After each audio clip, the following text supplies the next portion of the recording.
the old ones call in twisted phrase.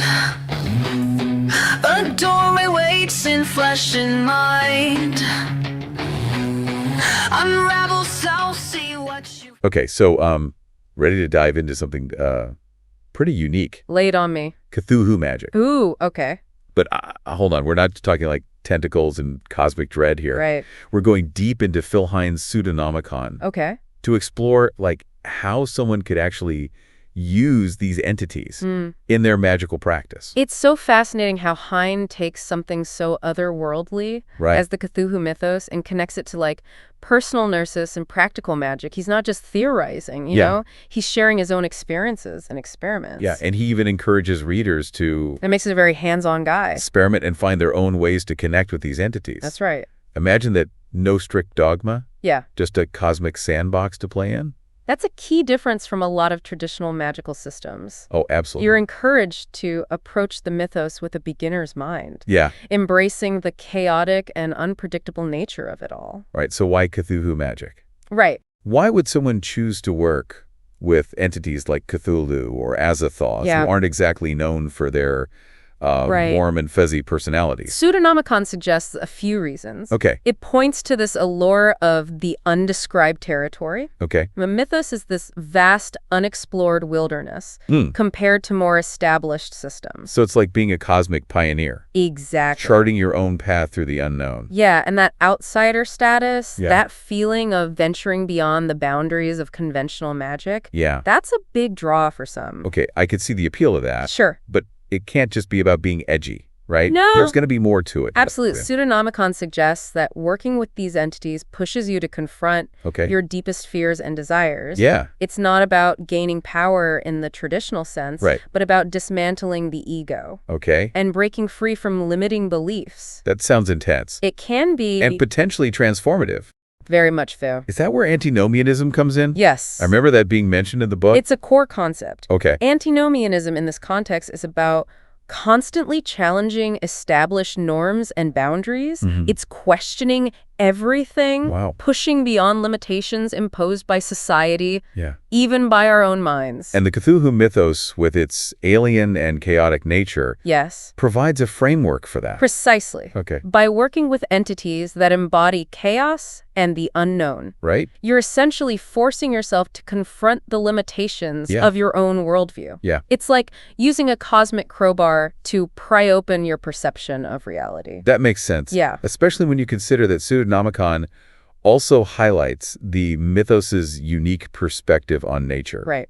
Hine argues that it moves away from the traditional Western view. Okay. That separates humanity from the natural world. Yeah. Instead, it emphasizes a more primal, interconnected way of being. So it's not just about breaking down personal limitations. No. It's about reconnecting with a more fundamental aspect of existence. And that's where things start to get really interesting. Oh, okay. Hine talks about specific magical techniques you can use to achieve this. Okay. Techniques like dream control. Okay. Emotional engineering.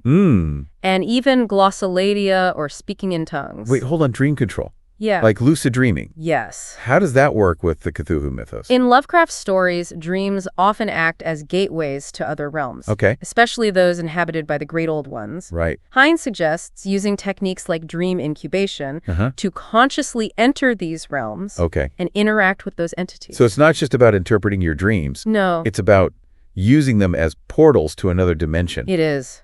That's next level stuff. And by mastering techniques like this, Yeah. Hine believes you can bring back valuable knowledge and insights from those realms.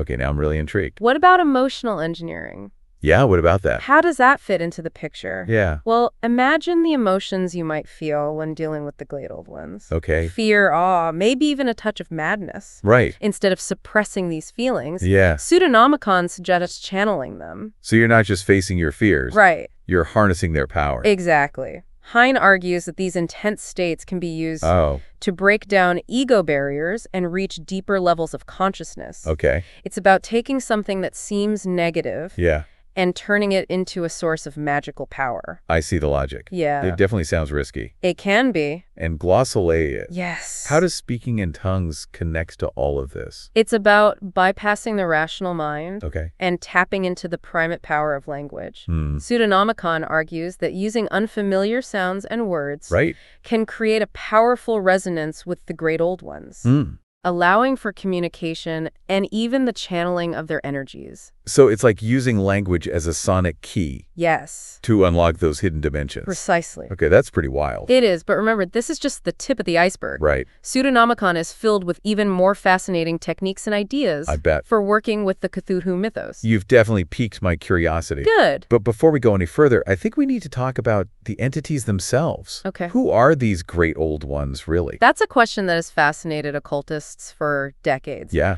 And Hine offers a unique perspective. Okay. He suggests that rather than seeing them as individual entities with fixed personalities, we should think of them as facets of a vast, chaotic, fractal surface that represents natural chaos. Whoa, hold on, a fractal surface. Yeah. Can you unpack that a bit? Imagine a constantly shifting multidimensional landscape where forms and patterns emerge and dissolve.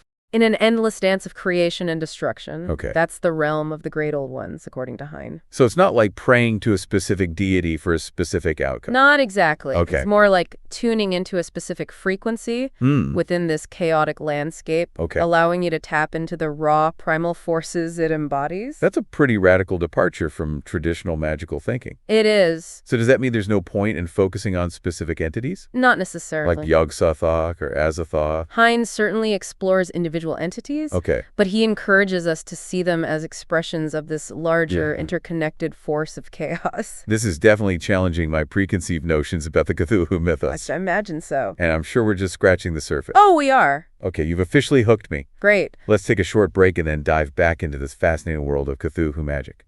Here we are again in the dark side of the Necronomicon. As I said before, it's not obligatory for every Chaos Magic practitioner, but for those who use Necronomicon, it's very important. Not because it's good or not because it's bad, but because it's both of them. The duality have little space right here. So when you deal with Chaos Magic, it's very important you know about Necronomicon. So for those who follow Necronomicon, it's important to know the history around this book. This book may be a fiction. This book may be true. Maybe John Dee made this book long before H.P. Lovecraft. But it's not important as what you will reach with that content. So we follow this path. Here in Chaos Magic Time. Right, we're back and ready to delve deeper into this world of Pseudonomicon. Sounds good. Last time we left off talking about Yes. how Hine encourages us to see the great old ones, Right. not as individual deities, but as expressions of this larger chaotic force. Right. But how do you actually work with that, Right. practically speaking? That's where things get really interesting. Okay. Pseudonomicon is filled with practical techniques and rituals designed to help you tap into this chaotic current. Yeah. One of the most striking concepts is the monstrous banquet. Yeah, that one definitely caught my attention. Yeah. Sounds intense, to say the least. It is. What exactly does it involve? It's described as a ritualic transformation. Okay. A way to connect with our primal instinctual nature. Hine calls it becoming the beast. Okay. You spend a night alone in nature. Okay. Offering a sacrifice to the monstrous. Right. And essentially surrendering to those forces of chaos we were talking about earlier. Whoa. Okay, so that's not your typical meditation practice? No, it's not. What kind of sacrifice are we talking about here? Right. Like a literal animal sacrifice. Hine doesn't go into specifics, but it's suggested to be more symbolic. It's about sacrificing your ego, your attachments to who you think you are, and opening yourself up to something much larger and wilder. So it's about confronting your fears. Yes. And embracing the unknown. Yes. In a very visceral way. Very much so. No wonder. It's called a monstrous banquet. Right. But how does this tie back to the great old ones? Hine argues that by tapping into this primal monstrous energy, you can access the power of the mythos and use it to fuel your magical practice. Right. It's about recognizing that the monstrous isn't something to be feared and repressed, but rather a source of power to be understood and integrated. That reminds me of Jung's concept of the shadow self. Absolutely. Those aspects of ourselves we tend to hide or deny. Yes, exactly. So Hine's drawing inspiration from psychology, he is. mythology, even art. Yes. To create this system of magic. He's weaving together a lot of different threads here. This becoming the beast concept is fascinating. It is. But I'm also curious about the role of specific locations in all of this. Yeah. Lovecraft's stories are full of places that seem to exude this sense of ancient power and cosmic dread. Yes. Does Pseudonomicon address that? Definitely. Okay. Hine talks about the importance of specific locations he called zones. Okay. These are places where the veil between worlds is thin, where you can more easily tap into the energy of the mythos. So those spooky spots in Lovecraft's stories like Innsmouth Exactly. or the Plateau of Lang? Yes, those are examples of these zones. These are places imbued with a history of strange occurrences. Yes. Where the fabric of reality feels stretched thin, allowing glimpses into other dimensions. That's right, but Hine takes it even further. How so? He suggests that these zones aren't just physical locations. They can also be states of consciousness induced by intense emotions. Nostalgia-specific geometric patterns, even certain angles. So those moments when you feel a sudden shift in your perception. Exactly. Reality is glitching or something. Yes. Could that be a sign you've stumbled into a zone? Exactly. Hine argues that those moments of heightened awareness can be doorways to the realms of the great old ones, allowing us to tap into their power in a more direct way. Okay, that's kind of blowing my mind. I can imagine. So we don't necessarily have to travel to some remote island. No. Or ancient ruin to connect with these entities. Not necessarily. We could potentially access them anywhere, anytime. Potentially, yes, but it's not just about stumbling into these zones. Right. Pseudonomicon emphasizes the importance of preparation and protection. Okay. Hine recommends techniques like banishing rituals and sigil magic to create a safe space and ward off unwanted entities. So you're saying it's not just about opening the door. Right. It's about knowing how to secure the perimeter. Exactly. Remember, we're dealing with forces that are inherently chaotic and unpredictable. Yeah. It's important to approach them with respect and caution. That makes sense. But even with all the preparation in the world, it still seems like venturing into these zones could be pretty risky. Yes, there are risks. What are some of the potential dangers Hine outlines? He's very upfront about the risk. Okay. He repeatedly warns that working with the great old ones can lead to madness. Okay. Even physical harm. Right. Their power is vast and often indifferent to human well-being. So it's not just psychological risks. No. But also the possibility of physical danger. Exactly. He compares these entities to forces of nature, like a hurricane or a volcano. Okay. They can be awe-inspiring, but also incredibly destructive. Right. If you get too close. Wow. Okay. It seems like you really need to know what you're doing. You do. Before you even think about venturing into this territory. Absolutely. Pseudonomicon is not a book for the faint of heart. Right. It's a challenge, an invitation to explore the edges of reality and consciousness. Yeah. But it's clear that Hine believes the rewards can be worth the risks. Okay. If you approach it with the right mindset and a healthy dose of caution. So it's not just about knowledge or power. No. It's about transformation, about pushing beyond the boundaries of what we think is possible. And that transformation can take many forms. Okay. Hine explores the idea of physical transfiguration, drawing inspiration from stories like Lovecraft's The Shadow over Innsmouth. Right. Humans gradually transform into deep ones. Wait, physical transformation? Yes. Are we talking about actually growing tentacles and gills? Not necessarily. Pseudonomicon suggests that these transformations are more about psychological and spiritual evolution. Okay. It's about embracing those aspects of ourselves that we deem monstrous. Okay. And integrating them into our being. So it's not about becoming a literal monster. No. But rather about transcending our limited human forms. Yes.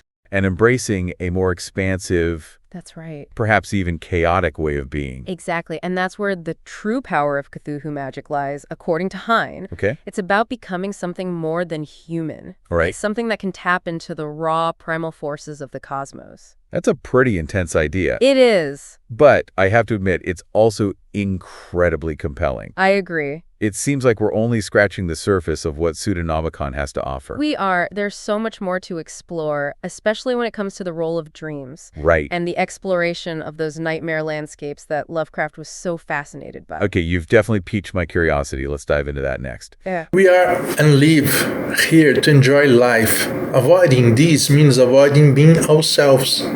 One of the ways people like to live is by learning more. And that's why I make these podcasts about books and about chaos magic. Here in Brazil, we are all educated to be cheap. That herd education to be socially accepted. So I thought that the popular objection to chaos magic would be very intense. I was wrong. Here, people are eager to learn and practice things that work for us Brazilians. It's not different outside of Brazil, but since English is not our native language, communication is a bit rigid. Anyway, I now make podcasts in English because just as many other people also liked them.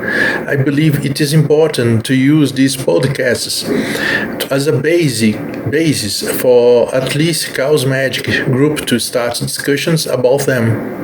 However, I must point out that groups that are not practitioners of Chaos Magic will be very surprised when they practice these works that I recommended. And also I will recommend. Let's keep our hunger for learning strong here in Brazil or anywhere on the world. Hugs. Okay, so we've covered some really intense ground, monstrous banquet zones where reality gets thin. But there's one more piece of the Pseudonomicon puzzle I want to unpack. Okay. The dreamlands. Yes. They always felt so central to Lovecraft's work. Yeah. Those vivid, disturbing landscapes. Right. You could almost get lost in them. Hine doesn't see them as mere fantasy either. Okay. He suggests that these nightmare landscapes Right? are realms we can actually access. Oh, wow. Through techniques like lucid dreaming and astral projection. Hold on, are we saying that those tentacled horrors and cyclopean cities Yes. aren't just metaphors? Right. But potentially real places? That's what Pseudonomicon proposes. You could visit? And not only are these realms real, Okay. but they're also directly connected to the great old ones. Right? Hine believes that exploring these dreamlands can offer valuable insights into the nature of the mythos. Okay. Even help us unlock hidden powers within ourselves. I'm getting chills just thinking about it. I can imagine. So it's not just about having a bad dream. No. It's about potentially stepping into a dimension. Yes. Where these entities actually reside. That's right. What does Pseudonomicon say about what we could learn from such an experience? For one thing, Hine suggests that confronting our fears within the dreamlands can help us master them. In our waking lives. He says that by facing those shadowy figures and monstrous landscapes head-on, we can break their hold over us. So facing down a Shoggoth in your dreams could actually make you more courageous in real life? It's not that simple, of course. But the idea is that fear is often a product of our own minds. By confronting it in a controlled environment like the dreamlands, we can learn to detach from it and gain a sense of empowerment. That's a fascinating idea. It is. But I have a feeling there's more to it than just conquering fear. I think so too. What else can we gain from exploring these nightmare landscapes? Hine believes that the dreamlands can also serve as a mirror to our subconscious minds. He argues that those monstrous forms and chaotic landscapes we encounter often reflect our own repressed desires and fears, the parts of ourselves we try to keep hidden. So it's like those classic dream interpretations where showing up naked to work means you're feeling vulnerable. Yeah. Except here, the symbolism is amped up to 11. It is. With cosmic horror imagery. Exactly. It's about using those heightened, often disturbing dream experiences as a tool for self-discovery, for unearthing those aspects of ourselves that we might be afraid to confront in waking life. I'm starting to see how this all connects back to those themes we discussed earlier. Yeah. The allure of the unknown. Right. The dismantling of the ego. Yes. The idea of becoming the beast. It all ties together. It's about pushing beyond the boundaries of conventional reality. Yes. And confronting those darker, more chaotic aspects of existence. And remember, Hine doesn't present this as purely theoretical or symbolic. Okay. He argues that by engaging with these forces, by integrating them into our being, we can actually tap into a source of immense power. So it's not just about knowledge or self-discovery. It's about transformation and empowerment. Exactly. Cthulhu Magick, as described in Pseudonomicon, is about recognizing that the universe is not a safe and predictable place. It's about embracing the chaos, confronting the unknown, and becoming something more than human. Wow. That's a lot to process. I know, right? It's exciting, terrifying. Yes. And honestly, a little bit mind-blowing. It can be. It definitely challenges our preconceived notions about what magic is and how it works. It does, and it raises a lot of questions. Is this something everyone should try? Is it safe? Is it ethical? Good questions. Pseudonomicon doesn't offer easy answers. It's more of a guidebook for those who are drawn to this path, who feel the pull of the mythos, and are willing to risk the dangers for the potential rewards. I think that's what makes this book and this whole conversation so compelling. It doesn't shy away from the darkness. The complexity, the sheer strangeness of it all. That's right.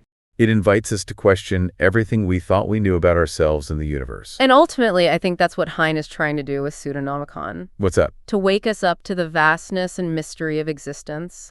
Even if that means confronting some uncomfortable truths along the way. Well said. I have a feeling we've only just scratched the surface of this topic. We probably have. And I suspect that the ideas we've explored today will stay with our listeners long after this deep dive is over. I think so too. The Cthulhu mythos has a way of getting under your skin, of making you see the world in a different light.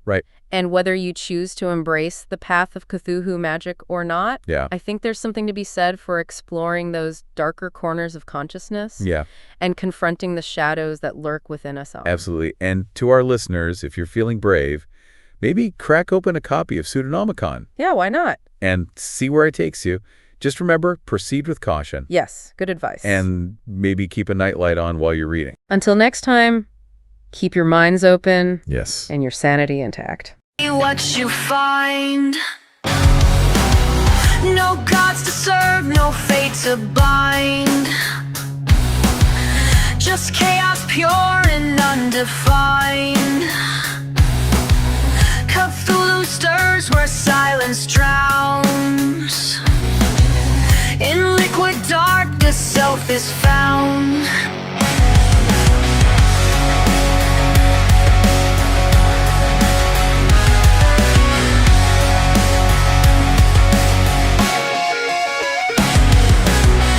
The tides of thought will braid your form. 1,000 selves